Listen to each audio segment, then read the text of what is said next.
back to another episode of Carson's Aquatics. Now this is a video that I didn't exactly want to make, but as you can probably tell, I tried to keep you guys in the loop with absolutely everything when it comes to my fish tanks. Whether it be good, whether it be bad. In this case, it's bad. A few of my fish do have ick. Now ick, for those of you that may not know, is basically a parasite that can get in your freshwater aquarium. If you're a fish keeper yourself, you have more than likely had ick before, and it's not fun. This is my second time having it, and let me show you which fish do have it. The first one is Kobe. I believe it's still in its really early stages. It's not super noticeable. You can see some white spots on his tail, some white spots kind of on his face. So it's not super bad, but I do want to address it before it can spread to killer or get worse on him. Next up, and I'm not positive that it's ick, but my angelfish, you can also see some white spots on his tail and dorsal fin. And I'm not positive that this is actually ick. It just looks kind of different, but I am going to be treating him as well. Then the last one that I'm suspicious of is this Buenos Aires tetra in the 10-gallon tall. You can see he's got some like white fuzzy stuff around his mouth. I believe that is ick. Ick is most effective around the weaker areas of the fish, like the fins, the tail, or the mouth, like on the thinner tissue of the fish. So those are the three fish that I'm concerned about. So today I'm going to be showing you guys how I am going to be treating this ick. Now there are many different ways you can treat it, and there are a lot of YouTube videos on how to do it, but the way I'm going to be doing it is setting up a separate quarantine tank. I have a 10-gallon tank downstairs that I'm not using right now, so I'm going to go grab that real quick.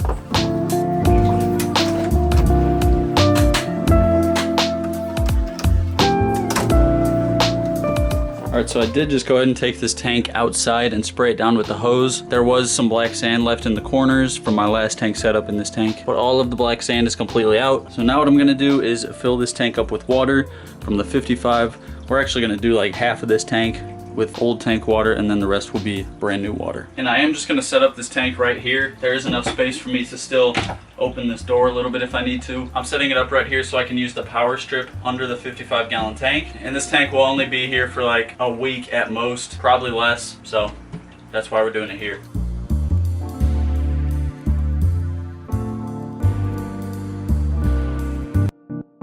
This is brand new clean water.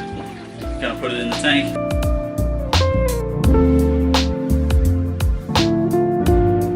There we go.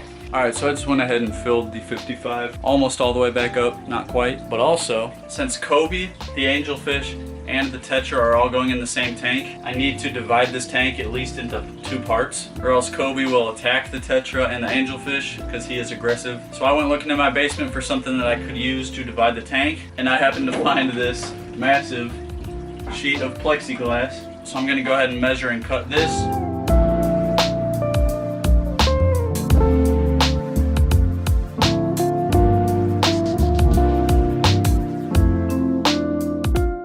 Before I put this in the tank, I am going to go rinse it down really good. All right, I just rinsed it down. Now let's see how it fits.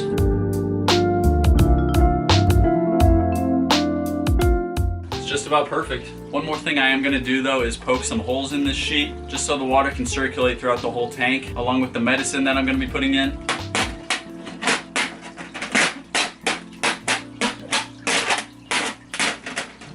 We got some pretty decent sized holes in there. That should be enough to just let the water and medicine get through the whole tank. So I'm going to put this in for good. And there we go.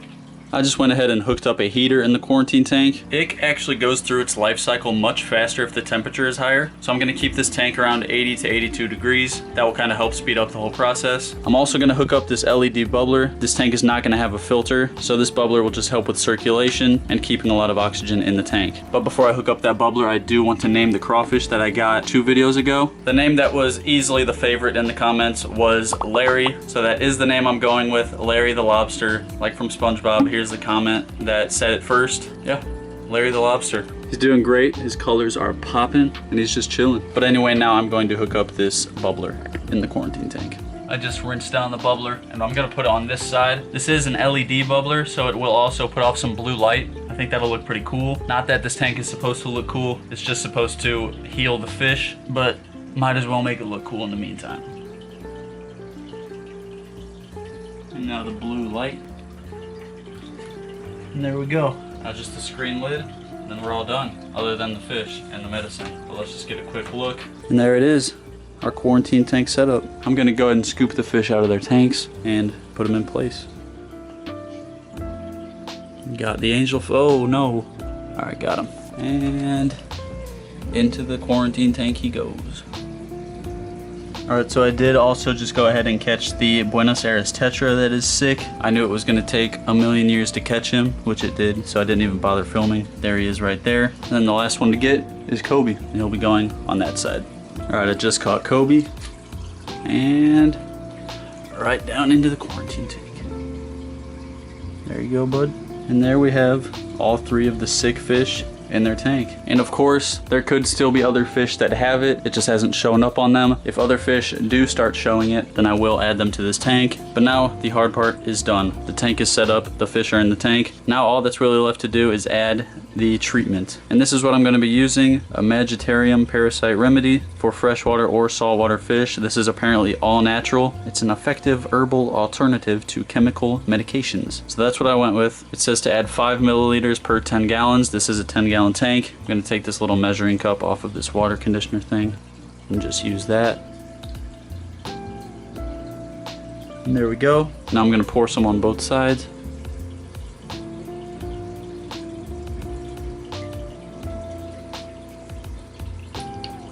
And that's it. Now I'm just going to give these fish time to heal. I'm going to do about a 1/3 water change every other day and then add more of the medicine as needed. And we're going to see how these fish do. Hopefully they can heal up real nicely and quickly so that I can return them to their regular tanks. I also just went ahead and added in some aquarium salt. You can see it there along the bottom. This also just helps with the overall health of the fish. But yeah, we're just gonna leave it for now. I'm gonna continue feeding them and we're just gonna let them be. Fingers crossed, hopefully all goes well. And with that being said, I will see you in like 2 or 3 days.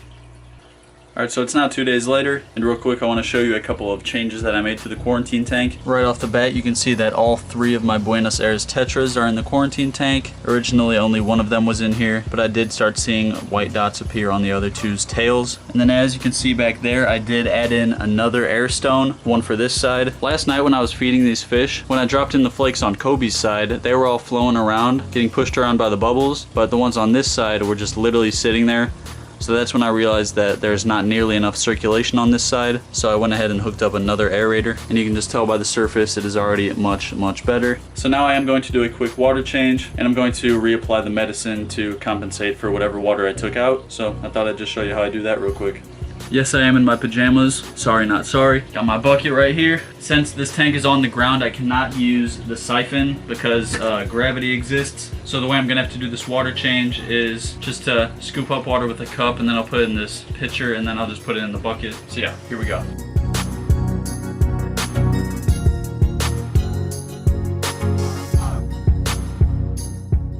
And that is where we're gonna stop. And there we go. I'm gonna go dump this water out and then refill it to the same level with clean water.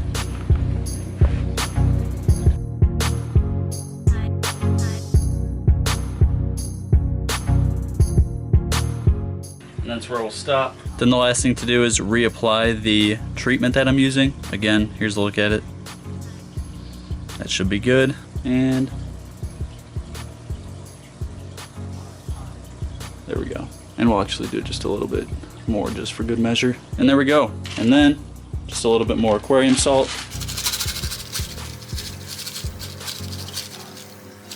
And that should be good. And that's all. I'm gonna continue doing water changes just like that every other day, at least until all the ick is gone, and then I'll probably even leave them in there for a couple more days just to be sure. But yeah, you will see when that happens, definitely. And I know it was kind of hard to see in there. There's not a real light on there, but it did look like all of the fish were doing a little bit better, especially Kobe. So let's hope it keeps going that way. That is gonna wrap up this video, and I do have today's comment of the day, and that goes out to bluegill and bass. I loved this video. I watched all the way through, and I kind of want a turtle now. Keep up the good work. Thank you, I appreciate that. And I definitely recommend getting a turtle. Just make sure you do a crap ton of research first. Rewatch some of my videos about Sheldon, that should help you out. But yeah, if you want your comment to be the comment of the day in the next video, all you gotta do is drop a comment down below, and that could happen. And if you like this video, be sure to hit that like button, do me a favor and hit that subscribe button, turn on post notifications, and I'm gonna see you in the next video.